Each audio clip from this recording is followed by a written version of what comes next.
Good morning students. In the previous video we were doing practice worksheet जो कि हम English grammar copy में लिखते हुए कर रहे हैं। तो मैंने आपको पिछली वीडियो में 2 एक्सरसाइजेस करवाई थी और आज हम कंटिन्यू करने वाले हैं from the exercise number 3, that is question number 3। And first of all you have to write the heading in your English grammar copy, find out the vowels from these words।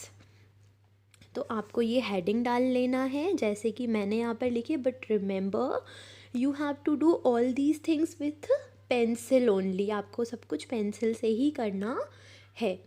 So now what we have to do, we have to find out the vowels from these sentences, words. तो हमें अब इन words में से vowels ढूंढना है और you already know that what are vowels. आपको पता है हमने इंग्लिश ग्रामर के चैप्टर्स में भी वॉवल्स के बारे में बहुत अच्छे से पढ़ा है।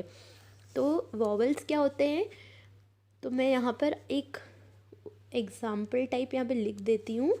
वॉवल्स होते हैं 5 टाइप्स के, ए, ई, आई, ओ और you.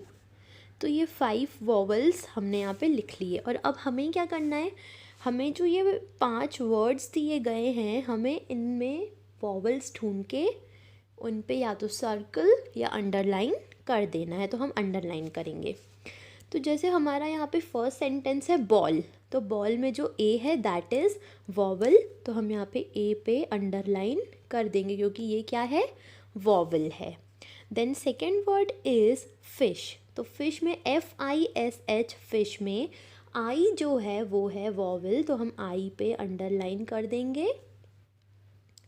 Then in the third sentence umbrella, तो अम्ब्रेला में हमें दिख रहा है देयर आर 3 वॉवल्स, एक तो यू, नेक्स्ट वॉवल है हमारा ई और थर्ड वॉवल है हमारा ए।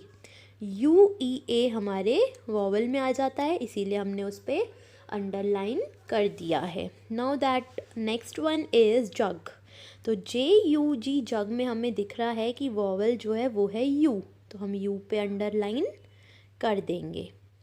Then fifth word is spoon, तो स्पून में हमें दिख रहा है कि स्पून की स्पेलिंग में SPOON, स्पून में वॉवल जो है वो O है, तो हम O पे अंडरलाइन कर देंगे। तो यहाँ हमारी एक्सरसाइज कंप्लीट होती है।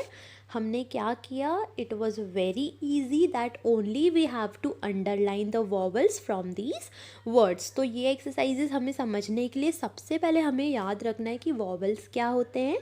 वॉवल्स होते हैं 5 टाइप्स के, इंग्लिश अल्फ़ाबेट में 5 वॉवल्स होते हैं जो कि होते हैं 5 vowels that are A, E, I, O and U।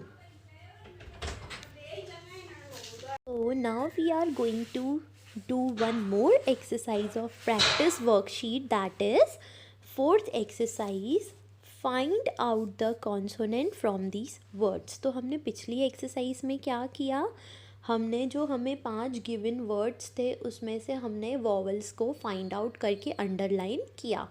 अब हमें क्या करना है, अब हमारी नेक्स्ट एक्सरसाइज में हमको कॉन्सोनेंट्स भी ढूंढना है। तो आपको पता है कि वॉवल्स क्या होते हैं।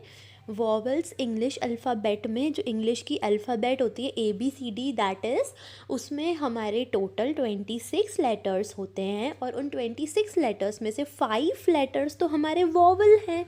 AEIOU 5 लेटर्स उसमें से वॉवल हो जाते हैं और उसके बाद जो बाकी के पूरे लेटर्स हैं BCD यहाँ से लेकर Z तक जो बचे, इन पाँचों के अलावा जो बचे हुए हमारे लेटर्स होते हैं वो 21 लेटर्स होते हैं consonants.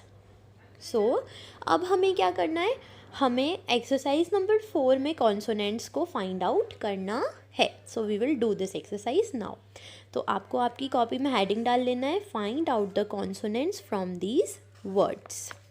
Now first one is parrot, तो पैरट में हमें दिख रहा है कि A वॉवल है, O भी वॉवल है, बट हमें क्या करना है, हमें कॉन्सोनेंट्स देखना है। तो P इज़ कॉन्सोनेंट, उस पर अंडरलाइन कर देंगे।